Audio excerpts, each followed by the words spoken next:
শত্রু যখন বন্ধু। হ্যাঁ, চিরপ্রতিদ্বন্দ্বী দুই দেশের দুই মিডফিল্ডার এবার এক হতে যাচ্ছেন আমেরিকায়। একদিকে আর্জেন্টাইন ডিপল, অন্যদিকে ব্রাজিলিয়ান ট্যাঙ্ক খ্যাত ক্যাসিমিরো। দেশের জার্সিতে মাঝ মাঠের দুই চিরপ্রতিদ্বন্দ্বী এবার একসাথে জুটি করতে যাচ্ছে আমেরিকায়। সম্ভাবনা খুবই প্রবল, কেননা এই মৌসুম শেষে ক্যাসিমিরো ম্যানুইকে বিদায় বলতে যাচ্ছেন। একই সঙ্গে ইউরোপীয় ফুটবল থেকে নিজেকে সরিয়ে নিচ্ছেন।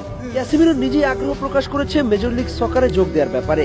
এর মধ্যে মেসির দল ইন্টার মায়ামি নাকি তার সঙ্গে আলোচনাও শুরু করেছেন। অপরদিকে সৌদি প্রো লিগ থেকেও আছে মোটা অঙ্কের প্রস্তাব। তবে বেতন কাঠামো নিয়ে ঝামেলা না হলে মায়ামিতেই তাকে দেখতে যাওয়ার সম্ভাবনা প্রবল। এর পেছনে আছে কয়েকটি কারণ। কি সেই কারণগুলো চলুন জেনে আসি। এক নম্বর কারণ হচ্ছে ক্যাসিমিরোর বয়স। 1992-তে জন্ম নেওয়া ক্যাসিমিরোর বয়স এখন 34, যা ক্যারিয়ারের শেষের দিকেই বলা চলে। প্রায় এক যুগের মতো ইউরোপীয় ফুটবলে রিয়াল মাদ্রিদ, ম্যানুতে খেলেছেন। নিজের প্রতিভার ঝলক দেখিয়ে ট্যাঙ্ক হিসেবে প্রতিষ্ঠিত করেছিলেন। কিন্তু এই পর্যায়ে এসে খুব বেশি দিন ইউরোপীয় প্রতিযোগিতায় নিজেকে মানিয়ে নেওয়ার টাফ হয়ে যাবে। এটা ভেবেই হয়তো এই মুহূর্তে ইউরোপ ছাড়ার সিদ্ধান্ত নিতে যাচ্ছেন এই মিডফিল্ডার।